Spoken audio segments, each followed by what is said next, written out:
Funding for NotAVampyre is provided by viewers like you. Find perks and tiers at patreon.com/NotAVampyre. Thank you.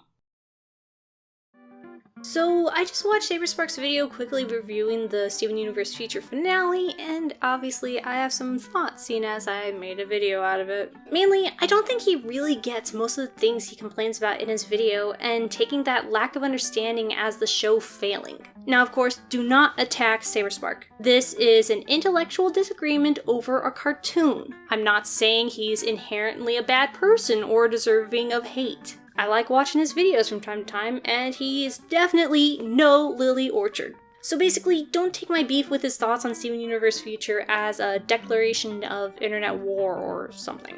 First thing that bothered me in his video is that Saberspark felt that Greg and Steven's dissonance wasn't justified enough. That it didn't make sense that Greg didn't understand why Steven was resentful over the way he was raised and longed for his dad's childhood. That they needed to make it clear that the disagreement stems from Greg's trauma from growing up the way he did.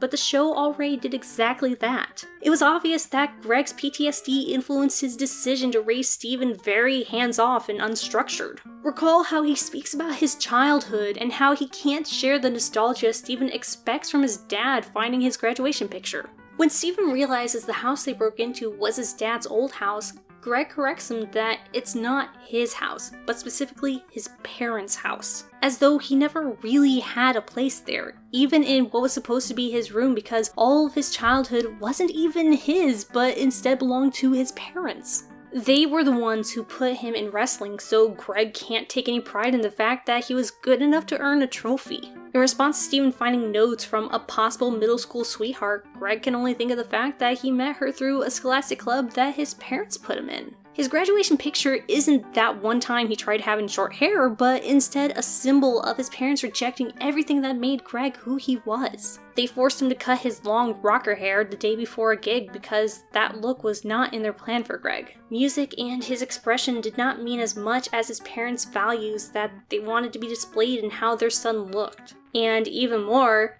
Greg still has animosity against them even nearly 20 years later. To this day, he proudly proclaims that he turned his back on his parents and never once regretted it. Everything he's lived through with them are still gaping wounds that prevent him from even wanting to see them, not even to introduce them to their grandson. And the feelings are very mutual by the fact all of Greg's letters to them remain unopened.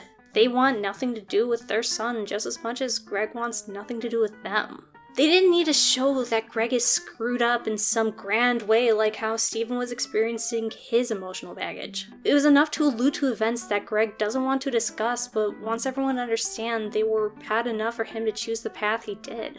It also makes sense that Greg couldn't understand why Steven wasn't receptive to the tape that changed his life because both of them had different experiences and desires. Greg grew up trapped in his parents' rules and demands, feeling like he had no say in his own life. Whereas Steven has only known the freedom and structureless life of a barely homeschooled child and is coming to realize all of the milestones of stereotypical youth that he's missed out on, like caring about college. Steven has no idea what he's supposed to do because his dad keeps telling him to choose for himself. Now that his only obligation of saving the universe is over, there's nothing else to tell Steven what he should be doing. He resents the lack of guidance because he feels curfews, meatloaf on Thursdays, or just expected routines would help him out of feeling lost and purposeless. Greg has the perspective of someone who needed to rebel against structure to survive, and so immediately rejects the notion that rules will benefit his son's development. He overgeneralizes any stability as though it's confinement.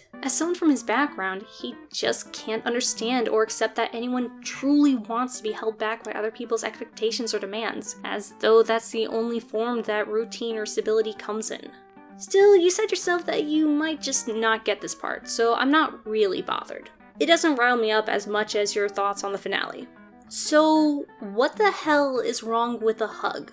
That doesn't make the moment any less intense or heavy, so why is ending with a hug bad? I have have to wonder if this visceral rejection of resolving Steven's emotional breakdown with a hug stems from the perceived divide between media for kids and media for adults. That it's expected in children's shows to wrap up conflicts with a show of reinforced bonds like a special handshake or hugging, whereas in adult fiction, conflict resolutions need to be mature. No displays of affections, but instead talking it out or punching it out like grown-ups. Listening to your criticism of the hug, it sounds like you want this all to feel grittier. To have a love interest type be falling apart and almost destroyed by the heaviness of all of this, and to plead with Steven to just not be a monster. To decide for the sake of Connie to be Steven. Basically, you want the hug to be someone begging Steven to just get better instead of an act of compassion and understanding of what caused Steven to become a monster, and that in no way addresses the heart of Steven's issue. For one, having Connie emotionally destroyed by Steven's monsterness is only fulfilling Steven's biggest fear about himself. That he's inherently too dangerous to be around the people he loves. That Connie in particular is better off not knowing Steven because of the danger and struggles his existence brings about. Hell, there was a whole episode about this when Steven tried to avoid Connie after the season 1 finale. It's not like he's getting anything out of being a giant destructive kaiju, so there's no way to just opt out of that. The reason Steven transformed into a destroyer is because that's what he thinks he is. He believes he's just a monster behind a thin facade no one can understand. You don't fight cognitive problems with, well, just stop. You need to remove the reasons why Steven sees himself the way he is. And showing him that people love him challenges the notion that he's a monster. The fact that someone like Connie, his dad, Garnet, Amethyst, and Pearl can see Steven as a kaiju, but still embrace him with open arms disputes his reluctance to see himself as deserving of affection. He can't consider himself an unlovable beast if the people he cares about will hug him knowing what's going on in his head. The Gems knew fighting wasn't the answer. It wasn't how Bismuth was taught the value of life, or how Peridot was convinced to appreciate her adopted home. They knew that violence wasn't what Steven needed, and only did what they had to do in order to keep Steven in one place until they could sort out a solution. Having more token violence as you would expect in an action-driven show is just nonsense fluff because it's besides the point of the episode and would only stall the inevitable display of empathy Steven needed. It becomes the kind of thing you'd gloss over in a summary as fighting happens. Wrecking the town wouldn't serve a purpose. On top of being filler, it would just give Steven more guilt to grapple with than the runtime would allow, and frankly, we don't need to watch that. He's already got enough self-loathing to confront. I mean, that's how we got to this point.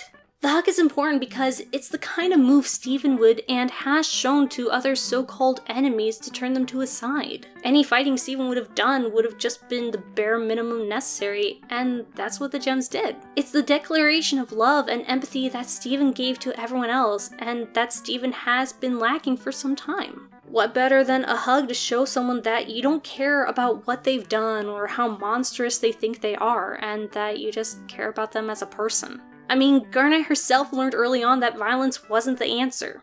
I thought violence would be the answer. Also, if the issue is Steven seeing himself as a monster, why would the Gems try to solve that by treating him like one? Why would the show do that when the reason for this in the first place is Steven being trapped in the mindset of being a destroyer? It wouldn't change how he views himself to treat him like the kaiju he's turned himself into. Hugging it out is also a marker for how much all of the characters have grown. They all started the series with choosing violence as the solution to their problems, but through Steven's help, they've all grown to a point where they understand that punching it out isn't the solution to every conflict. It therefore makes sense why they just subdue Steven and then stand around on the beach. What more could they do?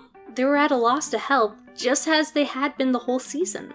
They didn't really know what Steven needed because all of their personal solutions didn't work. They needed to be prompted by Connie to help Steven the way Steven would help them in order to find the thing that Steven needed most: compassion and empathy. Not to mention, Sugar herself stated before that she wanted to make a show where empathy and compassion was heroic. Especially knowing that's the perspective the writers were coming from, how could they justify adding in token violence and destruction, or resolve Steven's conflict with anything but an act of support? When someone thinks that they're a monster, that's not a problem that you can solve by hitting them.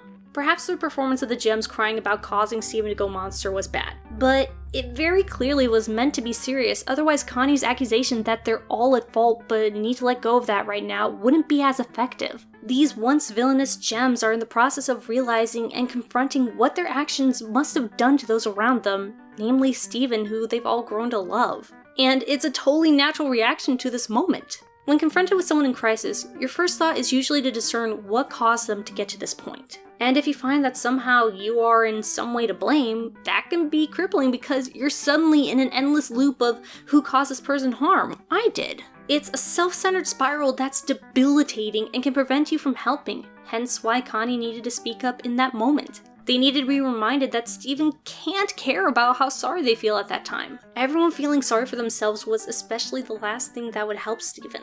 And I think the reason why everything seems so rushed and unfulfilling is because the hug isn't the climax. The rising tension builds to Steven ultimately falling apart and collapsing under his own emotional turmoil, not to the hug. The hug and all the events after Steven turns monster were actually the falling action. The episode looks like it should be a kaiju fight, but that's not what it is or meant to be. Again, the point is empathy, not action animation or battle sequences. Ultimately, I think Saberspark's issue with Steven Universe Future is the same issue a lot of people have with Steven Universe in general. It looks like a dark action cartoon with silly, lighthearted filler moments when it's actually a deep dive into emotions, trauma, and learning to love who you are instead of striving for who you're supposed to be. Unlike shows such as Dragon Ball Z, where characters are practically secondary to the action, Steven Universe firmly puts the character's emotional development first. It preaches empathy as the ultimate heroism and relegates fighting as an if all else fails option. And for a show like this, a hug is the ultimate form of being a hero. Again, I don't really begrudge or wish negative things on Saberspark. I just think he didn't quite get what the show was doing or what it was trying to say. That's a far less bad thing to do than say outright lie and twist what others say to make them justify the opinion you've already decided to have.